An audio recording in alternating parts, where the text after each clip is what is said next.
स्वागत है आपका हमारे channel true crime story Hindi में। दर्शकों, हम यहाँ पर रोज क्राइम की सच्ची घटना लेकर आते हैं। आप पहली बार हमारे चैनल पर आए हैं तो कृपया चैनल को सब्सक्राइब जरूर करें। चलिए शुरू करते हैं आज की सच्ची घटना। अपने पेरेंट्स की मर्जी के खिलाफ पायल ने प्रेमी ऋतिक के साथ भागकर शादी कर ली थी। फिर वह ऋतिक के साथ दिल्ली की जगतपुरी में रहने लगी। बाद में पेरेंट्स भी गुस्सा थूक कर बेटी के प्रति नरम हो गए। इसी बीच किसी ने ऋतिक की हत्या कर दी। आखिर किसने और क्यों की ऋतिक की हत्या? सूरज और विशाल उर्फ विशु बाइक से एक जरूरी काम से पूर्वी दिल्ली के गांधीनगर जा रहे थे कि रास्ते में ही सूरज के मोबाइल की घंटी बजने लगी। भैया, तुम्हारे मोबाइल पर किसी की कॉल आ रही है। बाइक पर पीछे बैठे विशाल ने सूरज से कहा। हाँ, सूरज ने कहते हुए बाइक को एक तरफ सड़क पर लगा दिया और जेब से मोबाइल निकाल कर देखा। घंटी रुक गई थी, लेकिन उस पर शिवम की मिस्ड कॉल दिखाई दे रही थी। शिवम की कॉल है। सूरज ने अपने भाई विशाल से कहा, शायद वह दोबारा कॉल करेगा, तब तक तुम एक सिगरेट जलाओ, तलब लगी है। विशाल ने सिगरेट निकालकर जलाई ही थी कि शिवम की फिर से कॉल आ गई। सूरज ने कॉल रिसीव की। हेलो, मैं सूरज बोल रहा हूँ। शिवम, कैसे हो सूरज? शिवम ने पूछा। अच्छा हूँ, तू बता कैसा है? मैं ठीक नहीं हूँ यार, मन बहुत बेचैन है आज। शिवम ने कहा, तुम इस समय कहाँ हो? मैं पुराने लोहिया पुल पर हूँ। मेरे साथ मेरा भाई विशाल भी है। मैं एक काम से गांधीनगर जा रहा था। तुम बोलो, तुम्हारा मन क्यों बेचैन है? तुम मुझसे मिलने आ जाओ, मैं बैठकर बताऊंगा। क्या इसी वक्त आना जरूरी है शिवम? शाम को आऊं तो नहीं चलेगा क्या? नहीं, तुम अभी आ जाओ, विशाल को साथ लेते आओ, शिवम की ओर से कहा गया। मैं तुम्हें लोनी गोल चक्कर के पास मिलूंगा। अगर बहुत जरूरी है तो मैं बाइक मोड़ लेता हूं, लेकिन भाई तुम्हें पिलानी पड़ेगी आज। मैं तुम्हें शराब के ड्रम में डुबकी लगवा दूंगा सूरज, शिवम की तरफ से कहा गया। तो सूरज हंस पड़ा। देखता हूं, मैं तुम्हारे पास 20 मिनट में पहुंच जाऊंगा। सूरज ने कॉल डिसकनेक्ट कर मोबाइल जेब के हवाले किया और भाई विशाल से बोला, विशु हम बाद में कपड़े खरीदेंगे, अभी तो शिवम बुला रहा है, वह शराब पिलाने की बात भी कर रहा है, पहले हम वहां चलते हैं। सूरज ने कहने के बाद बाइक स्टार्ट करके वापसी के लिए घुमा दी। अब वे लोनी गोल चक्कर की तरफ जा रहे थे। शिवम गोल चक्कर पर अकेला नहीं था, उसके साथ सोनू भी था। सूरज और विशाल वहां पहुंचे तो शिवम ने वहां के ठेके से शराब की एक बोतल खरीद ली और नमकीन तथा 4 डिस्पोजल गिलास भी खरीदकर दोस्तों के साथ एक पार्क की ओर बढ़ गया। लोनी गोल चक्कर पर स्थित इस पार्क में ज्यादा चहल पहल नहीं थी। शिवम एक एकांत सा कोना देखकर वहां बैठ गया। सूरज, विशाल और सोनू उसके इर्द गिर्द बैठ गए। सूरज की तरफ शिवम ने बोतल बढ़ा दी और पैक बनाने के लिए कह दिया। सूरज पैक बनाने लगा। शिवम उसे बहुत खामोश दिखाई दे रहा था। उसके चेहरे दोस्तों से मिलने वाली खुशी नहीं झलक रही थी। क्या बात है शिवम, तुम बहुत उदास लग रहे हो? सूरज ने पूछा। बात ही ऐसी है सूरज, मैं और मेरे फैमिली वाले आज खुद को बहुत शर्मिंदा महसूस कर रहे हैं। शिवम के स्वर में उदासी थी। हुआ क्या है, कुछ खुलकर तो बताओ शिवम। पैक बनाकर एक पैक दोस्तों की तरफ बढ़ाते हुए सूरज ने पूछा। यार, वो ऋतिक 2 कौड़ी का आदमी हमारे घर आकर हमारी बेइज्जती कर गया है। मुझे तो अपने अपमान की चिंता नहीं है, लेकिन मम्मी पापा की इज्जत कोई धूल न मिलाए, यह मैं बर्दाश्त नहीं कर सकता हूं। तू उसी की बात कर रहा है ना शिवम, जो तुम लोगों के चेहरे पर कालिक पोत गया था? हाँ, तू तो जानता है सूरज, शिवम दुखी मन से बोला। तो ऋतिक का इलाज क्यों नहीं करते हो यार? सूरज कुढ़कर बोला। इस टेंशन को जड़ से खत्म करना ही इस समस्या का उपाय है। तू मेरा सच्चा दोस्त है सूरज, मेरे मन में भी यही है, लेकिन यह काम बहुत होशियारी से करना होगा। तू चिंता मत कर, हम 4 हैं और वह अकेला है, उसकी लाश भी तो ठिकाने लगानी पड़ेगी सूरज। शिवम धीरे से बोला। मैं नहीं चाहता कोई पुलिस का लफड़ा पड़े। नहीं पड़ेगा, मैं जो प्लान बता रहा हूं उससे पुलिस तो क्या, उसके फरिश्ते भी हम तक नहीं पहुंच पाएंगे, सूरज ने कहा और वह धीरे धीरे उन लोगों को अपना प्लान बताने लगा। 7 मार्च 2025 शुक्रवार की सुबह कैलाश कॉलोनी के पास में डीडीए की खाली पड़ी जमीन की झाड़ियों में एक युवक का शव पड़ा हुआ था, जिसे एक बुजुर्ग ने देखा। शव को देखते ही वह बुजुर्ग घबराकर चीख पड़ा। लाश, यहां पर लाश पड़ी हुई है। उसकी आवाज कुछ दूर खड़े एक व्यक्ति ने सुनी तो वह उत्सुकतावश तेजी से बुजुर्ग के पास आ गया। कहाँ है लाश? उस व्यक्ति ने पूछा। उन झाड़ियों में पड़ी है बेटा, पता नहीं कौन अभागा है जिसे मारकर यहां पर फेंक दिया गया है। वह व्यक्ति लपक कर झाड़ियों के पास आया। झाड़ियों के पीछे एक युवक की लाश उसे दिखाई दे गई। युवक का चेहरा बुरी तरह कुचल दिया गया था, इस कारण उसे पहचाना नहीं जा सकता था। वह व्यक्ति वहां से हटकर कॉलोनी में आ गया और उसने झाड़ियों में लाश पड़ी होने की जानकारी झाड़ू मार रही 2 औरतों को दे दी। लाश मिलने की खबर आसपास फैल गई। लोगों की भीड़ डीडीए की उस खाली जमीन में आने लगी। देखते ही देखते लाश के पास काफी भीड़ इकट्ठा हो गई। एक व्यक्ति ने इस लाश की सूचना पुलिस कंट्रोल रूम को दे दी। आधा घंटा में ही पुलिस की वैन सायरन बजाती हुई वहां आ गई। पुलिस को देखते ही वहां आ गई। पुलिस ने न्याट सायरन बजाती हुई वहां आ गई। पुलिस ने नीचे उतरकर भीड़ को पीछे किया। पुलिस वैन से इंस्पेक्टर वेद प्रकाश नीचे उतरे। उन्होंने लाश को करीब जाकर देखा। लाश 20 से 21 साल की युवक की थी। उसके गले पर गहरा घाव था। इससे अनुमान लगाया गया कि युवक का किसी धारदार हथियार से गला रेता गया है। युवक के चेहरे को बुरी तरह कुचलकर उसकी पहचान छिपाने की कोशिश की गई थी। इंस्पेक्टर वेद प्रकाश ने उस युवक की जेबों की तलाशी ली। उसकी जेबों में ऐसा कुछ नहीं था जिससे उसकी पहचान हो सके। इंस्पेक्टर ने वहां खड़ी भीड़ से उस युवक की पहचान करने की कोशिश की, लेकिन उस युवक को वहां कोई नहीं पहचान सका। शायद यह युवक यहां आसपास का नहीं था। इसे कहीं दूर से यहां लाकर फेंका गया था। वहां इंस्पेक्टर वेद प्रकाश को वाश बेसिन का एक खून सना टुकड़ा दिखाई दिया। यह टुकड़ा बहुत पैना था। अनुमान लगाया गया कि इसी वाश बेसिन के टुकड़े से युवक का गला खून से रंग गया है। कुछ दूरी पर वाश बेसिन का दूसरा हिस्सा भी पड़ा हुआ नजर आ गया। वाश बेसिन टूट जाने के कारण किसी ने यहां फेंका था। इसके एक पैने टुकड़े को हत्यारे ने युवक का गला काटने में इस्तेमाल किया था। इंस्पेक्टर वेद प्रकाश को विश्वास था यहीं पर युवक का गला काटकर इसका चेहरा भी कुचला गया है, और यदि चेहरा कुचला गया है तो वह भारी पत्थर भी यहां आसपास पड़ा होना चाहिए। इंस्पेक्टर ने वहां उस पत्थर को ढूंढना शुरू किया तो वह लाश से काफी दूर पड़ा मिल गया। उस पर खून जम चुका था। पत्थर पूरी तरह खून से सना हुआ था। युवक की हत्या रात में ही किसी समय की गई लगती थी। इसका ठीक से पता पोस्टमार्टम रिपोर्ट से ही चल सकता था। इंस्पेक्टर वेद प्रकाश ने नॉर्थ ईस्ट डिस्ट्रिक्ट के डीसीपी आशीष कुमार मिश्रा को इस लाश की सूचना दे दी और फोरेंसिक टीम को भी आने के लिए कह दिया। थोड़ी देर में ही डीसीपी आशीष मिश्रा और फोरेंसिक टीम घटनास्थल पर पहुंच गई। इंस्पेक्टर ने डीसीपी आशीष कुमार मिश्रा को वह लाश दिखाकर सारी स्थिति से अवगत करा दिया। डीसीपी आशीष कुमार मिश्रा ने लाश का मुआयना किया। उस वाश बेसिन के धारदार टुकड़े को भी देखा जिससे युवक का गला रेता जाना लग रहा था। सारी तहकीकात कर लेने के बाद आशीष मिश्रा ने इंस्पेक्टर को लाश की फोरेंसिक जांच करवाने के बाद पंचनामा तैयार करके पोस्टमार्टम के लिए पास के हॉस्पिटल में भेजने का आदेश दे दिया। इसके बाद वह वहां से चले गए। इंस्पेक्टर वेद प्रकाश ने पहले घटनास्थल को फोरेंसिक जांच पूरी करवाई, फिर लाश को पोस्टमार्टम के लिए नजदीक के हॉस्पिटल की मोर्चरी में भिजवा दिया। यह एक ब्लाइंड मर्डर केस था। पुलिस के लिए इस केस की गुत्थी सुलझाने की चुनौती थी। थाना ज्योतिनगर में आकर इस हत्या के केस को अज्ञात के खिलाफ धारा 302 के तहत दर्ज कर लिया गया। अब मृतक युवक की पहचान के लिए पुलिस सक्रिय हो गई थी। नॉर्थ ईस्ट के एसीपी दीपक चंद गुनावत गोकलपुरी इस हत्या के मामले में विशेष रूप से दिलचस्पी ले रहे थे। उन्होंने इसके लिए थाना ज्योतिनगर के इंस्पेक्टर वेद प्रकाश, इंस्पेक्टर किरण पाल, नॉर्थ ईस्ट जिले नारकोटिक्स स्क्वाड की टीम और एटीओ गोविंद सिंह को भी इस हत्या का केस सुलझाने में शामिल कर लिया था। डीसीपी आशीष कुमार मिश्रा के निर्देशन में और एसीपी दीपचंद गुरावत की देखरेख में उस अज्ञात युवक की पहचान निकालने का काम इस टीम ने शुरू कर दिया। सबसे पहले कैलाश कॉलोनी के डीडीए पार्क के आसपास के सीसीटीवी कैमरों को चेक किया गया, लेकिन उसमें कोई ऐसा सुराग नहीं था जिससे कातिल तक पहुंचा जाता। सीसीटीवी की एक फुटेज में कुछ धुंधली सी तस्वीरें जरूर दिखाई दे रही थी, जो गहरे अंधकार की वजह से स्पष्ट नहीं थी। पुलिस के लिए यह बेमतलब नहीं थी। इससे इतना तो पता चल ही गया कि वारदात को अंजाम देने वाला कोई एक नहीं, 3 से 4 लोग थे। उन धुंधली परछाइयों को डीडीए पार्क में देखा जा सकता था। इन परछाइयों को साफ करने की बहुत कोशिश की गई, लेकिन इसमें सफलता नहीं मिली। पुलिस ने तकनीकी आधार पर जांच का दायरा बढ़ाया। युवक जिसका चेहरा बिगाड़ दिया गया था, उसकी हाइट, रंग और हाथ पैरों के चिन्ह को सामने रखकर कैलाश कॉलोनी में लोगों से पूछताछ की गई। आसपास के थानों में किसी के लापता होने की रिपोर्ट दर्ज हुई है या नहीं, यह भी मालूम किया गया।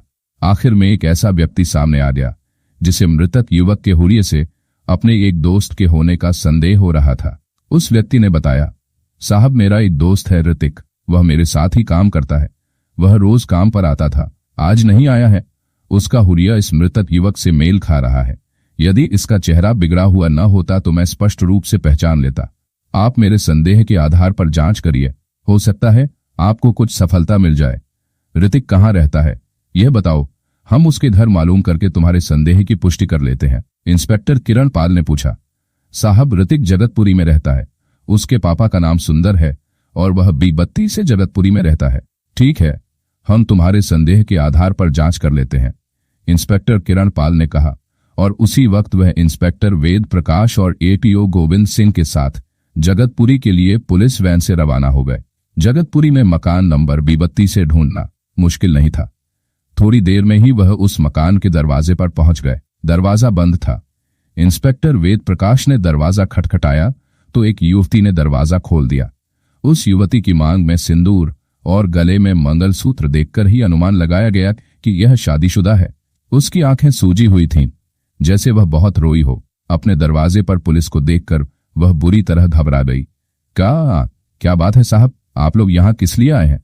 उस युवती ने घबराई हुई आवाज में पूछा। डरो मत, इंस्पेक्टर वेद प्रकाश गंभीर स्वर में बोले।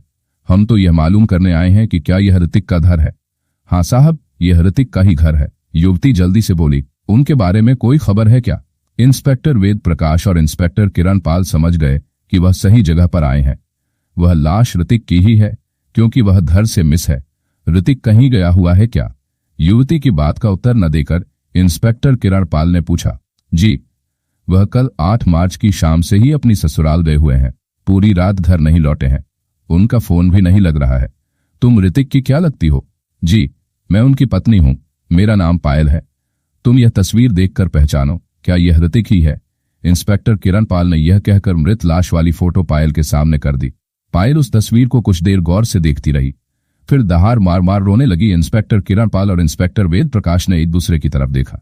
उनकी आंखों में इस बात का संतोष था कि वह अज्ञात लाश का नाम पता मालूम करने में कामयाब हो गए हैं। अब उसकी हत्या पर से वह पर्दा भी उठने वाला था, जिसे उठाने के लिए वह कल से प्रयास कर रहे थे। पायल को उन्होंने जी भरकर रोने दिया। किसी का इससे दिल पर लगा आघात कुछ हद तक शांत हो जाता है। जब पायल सुबकने लगी तो इंस्पेक्टर वेद प्रकाश गंभीर स्वर में बोले, हमें ऋतिक की लाश कैलाश कॉलोनी के DDA पार्क की खाली जमीन पर कल सुबह मिली थी। लाश की पहचान न होने के कारण हमने उसे पोस्टमार्टम करवाकर सुरक्षित रखवा दिया है। लाश अब हम तुम्हें सौंप देंगे। यह बात की बात है। पायल, हमें यह बताओ कि क्या तुम्हें तुम्हारे पति की हत्या का किसी पर शक है? मैं किसी का नाम नहीं लूंगी साहब, क्योंकि वह भी मेरे अपने ही हैं और ऋतिक भी मेरा अपना था, मेरा सुहाग। पायल अपने आंसू पोंछते हुए बोली, यानी तुम जानती हो ऋतिक की हत्या कौन कर सकता है, लेकिन तुम उसे बचाना चाहती हो। इंस्पेक्टर वेद प्रकाश का स्वर गंभीर था। देखो पायल, जब कोई युवती अपनी मांग में किसी पुरुष का सिंदूर लगा लेती है तो सारे रिश्ते नातों से ऊपर वह पुरुष हो जाता है, जो एक प्रकार से मांग भर देने के बाद उसका सुहाग बन चुका होता है। इसलिए तुम्हें अपने पति के पक्ष में मुंह खोलना है। ऐसा करके तुम अपना पत्नी धर्म निभाओगी। पायल कुछ क्षण खामोश रहकर अपने फर्ज को तराजू में तौलती रही। फिर तराजू का पलड़ा उसके पति की तरफ झुका तो वह गहरी सांस भरकर बोली, साहब आप ठीक कहते हैं, पति तो पति होता है, वह चाहे अच्छा हो या बुरा। मेरे पति की हत्या का मुझे जिस पर संदेह है वह मेरा भाई शिवम हो सकता है। तुम्हें शिवम पर ऐसा संदेह क्यों है? ये लंबी कहानी है साहब। आप कब तक दरवाजे पर खड़े रहेंगे?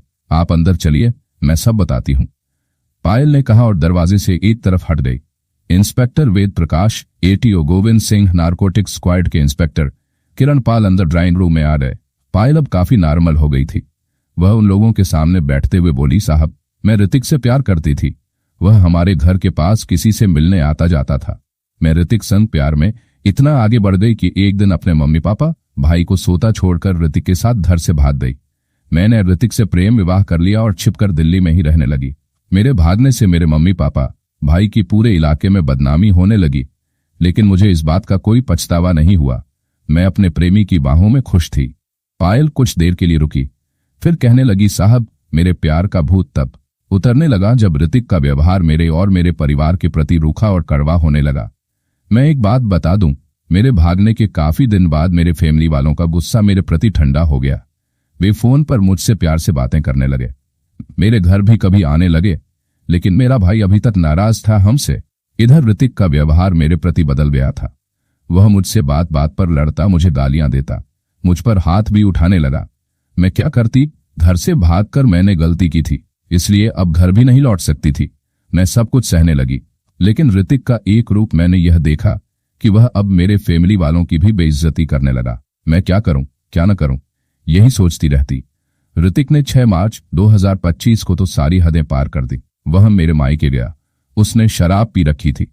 शराब के नशे में उसने मेरी मम्मी, पापा और भाई शिवम को खूब गालियां दी, खूब बेइज्जती की उसने। मुझे यह बात मेरी मम्मी ने फोन पर बताई तो मैं खूब रोई। मेरी गलती की सजा मेरे फैमिली वालों को भुगतनी पड़ रही थी। ऋतिक उस रात घर आकर नशे में सो गया। पायल कुछ देर सांसें दुरुस्त करती रही, फिर बोली। 7 तारीख की शाम को ऋतिक के फोन पर मेरे भाई शिवम का फोन आया। वह ऋतिक से हंस हंस कर बातें करता रहा। मैं नहीं समझ पाई उन दोनों में क्या बातें हुई। हाँ, ऋतिक ने ही बताया कि तुम्हारा भाई अब झुका है साला। बहुत अकड़ थी उसमें। अब मुझे दारू पिलाने के लिए घर बुला रहा है। मैं अपनी ससुराल जा रहा हूं। ऋतिक इतना कहकर घर से चला गया। साहब वह पूरी रात घर नहीं लौटा तो मुझे चिंता होने लगी। मैंने ऋतिक के मोबाइल पर कई कॉल की, लेकिन उसने एक भी कॉल अटेंड नहीं की। मैं पूरी रात सोई नहीं, रोती रही। सुबह मैंने घर फोन किया तो शिवम ने बताया कि उसने जीजा को तो रात को ही घर भेज दिया था। मैं घबरा गई और सारा दिन ऋतिक की तलाश करती रही कि आप आ गए। अपने मायके का पता हमें दो। अगर शिवम तुम्हारे पति का हत्यारा हुआ तो हमें उसे गिरफ्तार करना पड़ेगा, इंस्पेक्टर किरण पाल ने कहा। पायल ने अपने मायके का एड्रेस पुलिस को लिखवा दिया। पुलिस टीम उठकर घर से बाहर आ गई।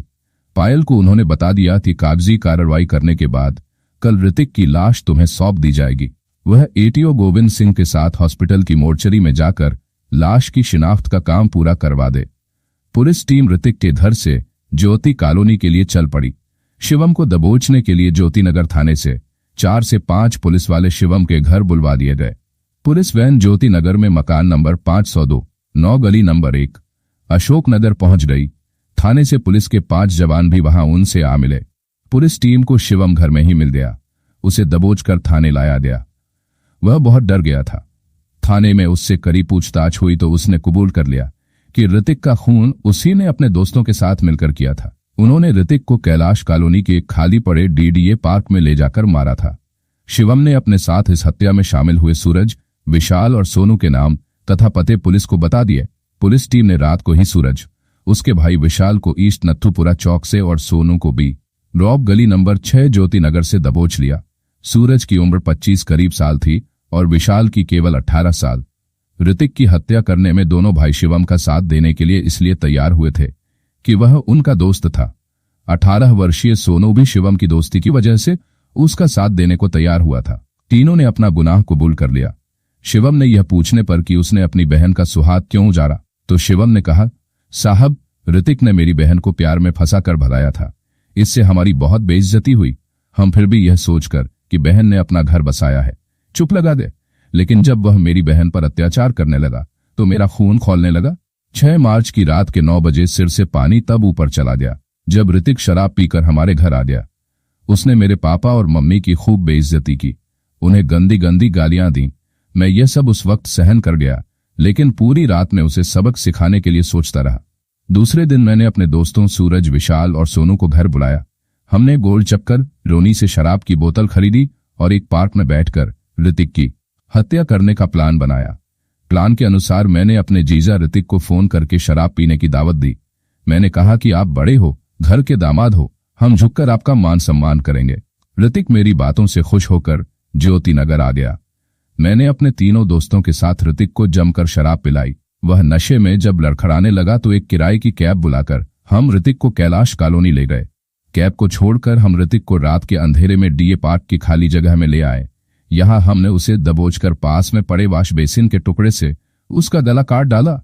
उसकी जेब से सारी चीजें निकालकर हमने भारी पत्थर से ऋतिक का चेहरा कुचल दिया ताकि कोई उसे पहचान नहीं पाए। यह हत्या कर हम चुपचाप अपने घर आ गए। यह हत्या मैंने अपने परिवार के अपमान का बदला लेने के लिए की है। मुझे इसका कोई मलाल नहीं है।